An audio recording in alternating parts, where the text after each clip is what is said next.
instructions telling us how to use it. I talk about all those things in the book in more detail. But that's the key. Science and spirituality are actually agreeing with one another in terms of our role in the universe and our relationship to this field. When someone, Greg, says, gosh, I'm in the groove, I mean, it's almost as if there's nothing I can do wrong. Yeah.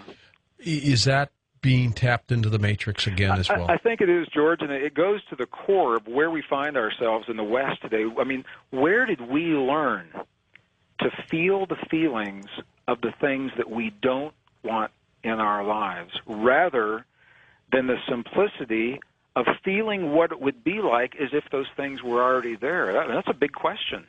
It hasn't always been like that. It's not like that in other cultures.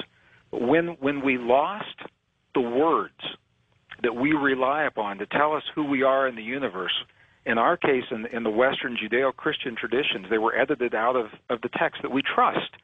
We still had the sense in our bodies that somehow there's more to us than we're being told, but the words that validate that were taken.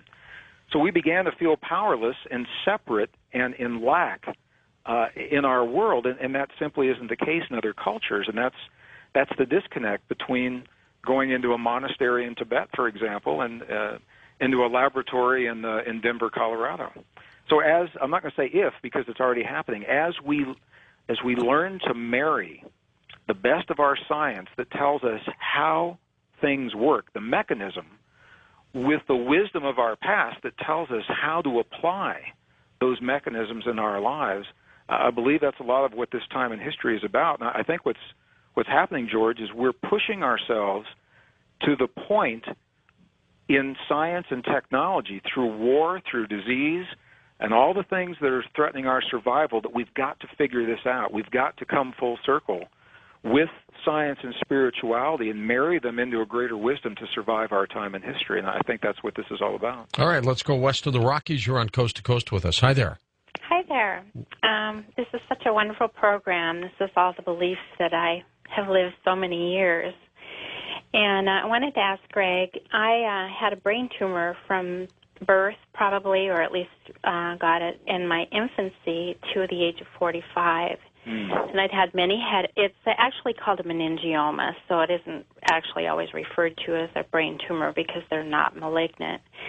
But I'd had it for 45 years, and it got to be the size of an orange. And it affected me in many ways, with insomnia as well as headaches, and not a lot more than that. But I just felt really positive and full of love and trusted the divine order of life all those years.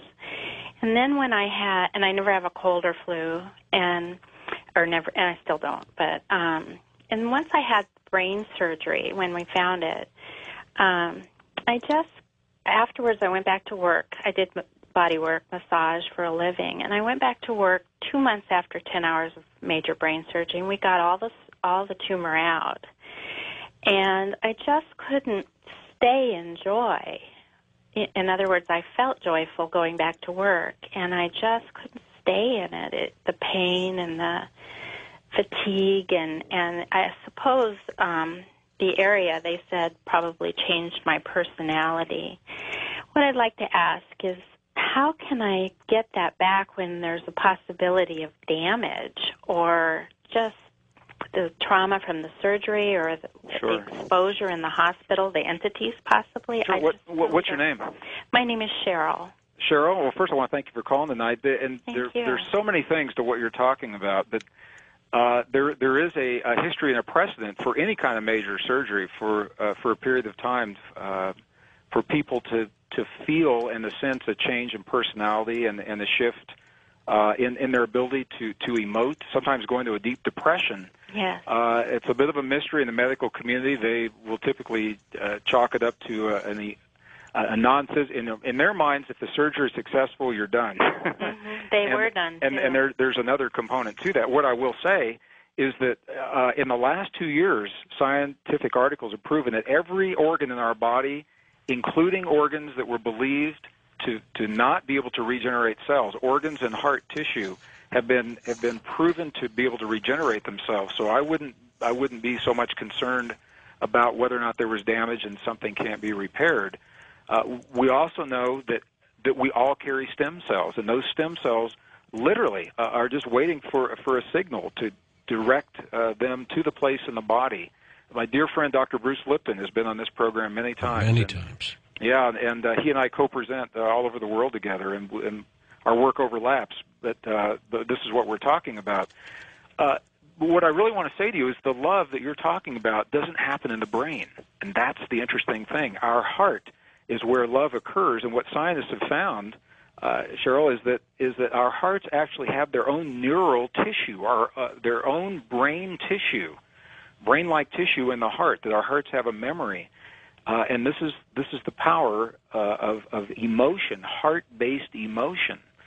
So what you're describing to me, and it's easy to understand why you may feel that you lose confidence in your body to some degree after a tumor and after surgery. But that feeling in your heart is what sends the signals to the rest of the body that either affirm or deny life. So I would recommend focusing on heart-based emotions. And what the laboratory studies are showing in the English language, the most powerful, healing, potent experiences come from the words that we call gratitude and appreciation. Other cultures, there are other words, but in our culture, it's gratitude and appreciation will trigger life-affirming DHE levels increase in the body, immune response increases in response to what we call gratitude and appreciation. And I live that way, and I don't feel a victim. I feel very empowered by the love that I do feel. It's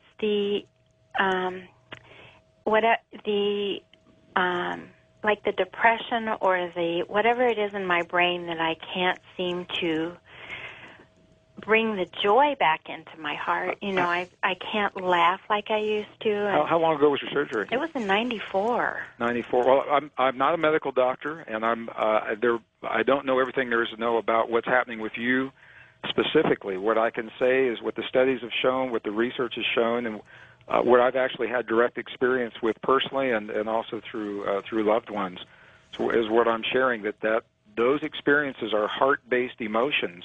We think about them in our minds, but the feeling actually comes from the tissues in our heart, and that is where I would practice. That's where I'd focus, and what the studies are showing is that we have the ability to heal any organ in our body. So, and I believe that. So I'm going to invite you to maybe be concerned less about a damage that's been done, and not think of yourself that way, but to feel the feeling as if you are whole, healed, complete, and see yourself in the way that you'd like to experience life.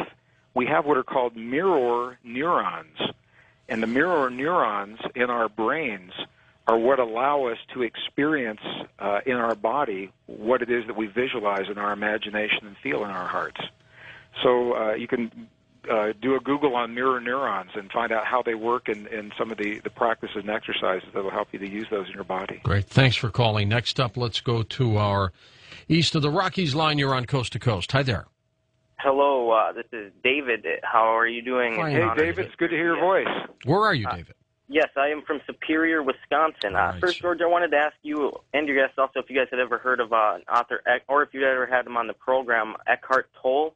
Eckhart Tolle, certainly. The Power of Now was the book that really put him on the map. Oh yes. I just finished that book actually. It was quite incredible. Like I said, I'm only 21 years old, but recently I've been having a lot of in and out of body intense experiences. And basically, I just walk around with an overwhelming feeling of love and connectedness. Even tonight, like I sometimes just lose all recognition of my body and of everything and just become the universe, so to speak. And like you were saying, George, you were saying you don't think that you can stay in this field sometimes, but the way that I feel is that you are the field, and everything and everybody ever is one living organism of love, basically. And one of you guys were speaking of the doorways earlier. Ancient texts describe how surrender is one of the doorways to this field, if you will. Just to accept the way that it is. It's nothing is good or bad. It's just your mind that identifies with it and feels the need to judge it and split it into two separate categories. But everything just is the way that it is.